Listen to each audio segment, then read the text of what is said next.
Добър ден от днес, 28-ми. Тръгвам от хижа леко. Ще мина през магистралата. Тук един от редовните качващи на Черен връх ми каза, че има доста навяване и че е тежко.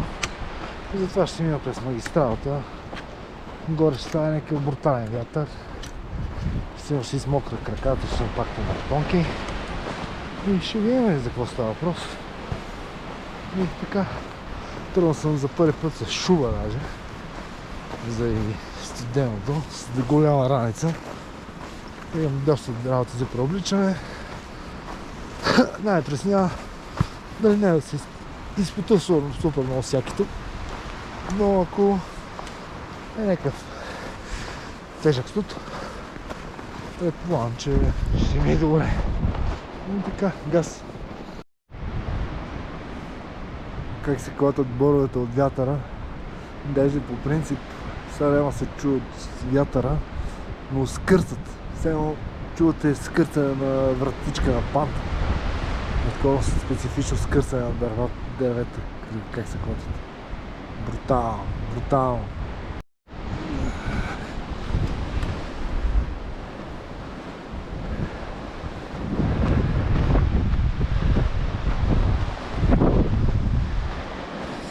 Тук се минава през зимната маркировка през морените. Минаваме там през мостчето долу. През мостчето. Обичам разнообразието и затова днес тук. И е малко по-пряко.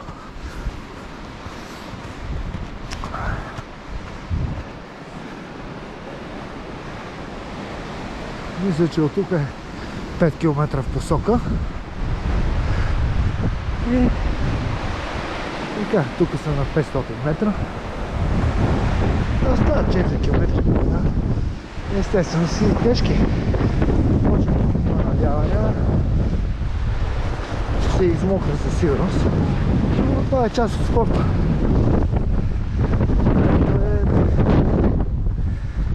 Вятър. Не е за всеки като цяло за днеска.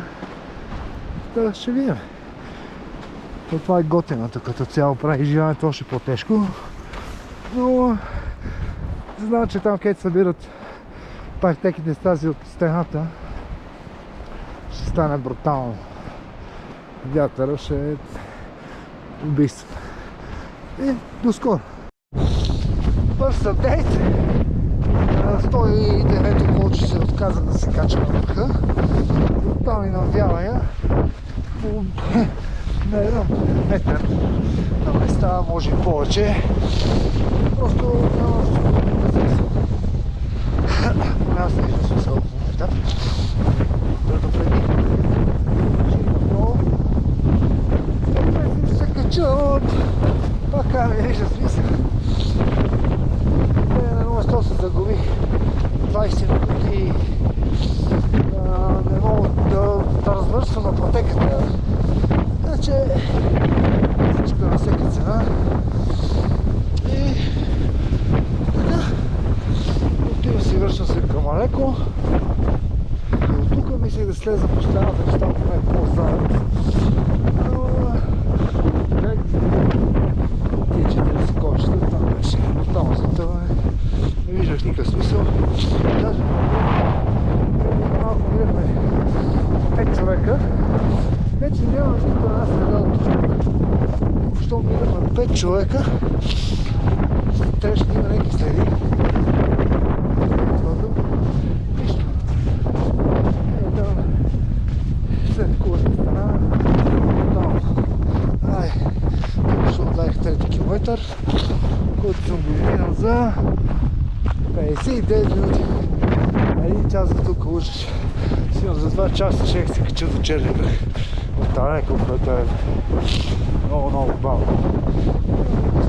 Ще няма да ми даде. Ай, хубаво бе. Ох, тук след завола, след кулата, малко се живее. Дори пътеката е добре. Между едно време си бях повярвал. Толкова, какво като духна, това въобще не пресена. Тук съм вече вечерото. И даже на краката е студено, напълни се с сняг. Времето няма колко студено, определено не изпитам никакъв студ. Единственият проблем е... ясно, че не искам да ангажирам никой, ако пропадна някъде такова, шивна ти си светли маратонки, ти си самсо. Тия работи ме притесняват най-най-най. Его, има ги хора. Здравейте, момчета! Вижте за всички навяли, а? Ето, малко преди това. Ето, качване. Бех загубил пътеката на студена магистралата. Да викам, къде е тази пътека? Гледа някакви кочета, ушите. За малко в това камън дело връща, видях и табелки. Какво става тук? Надолу магистралата скрита не се вижда. Смяти. Това е заветното 109-то колче. Финал и така. Не всичко е на всяка цена, както казахме, много хора на глас. Той скачи куче. Здраве! Здравейте!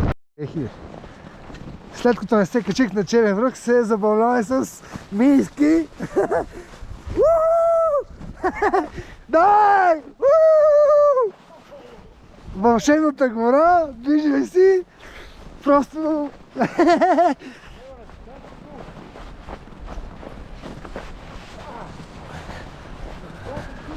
Браво, Ванка, уникален!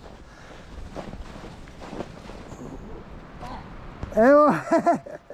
Уникално изживяване. Днеска нищо, че не се качих на Черен връх. Просто...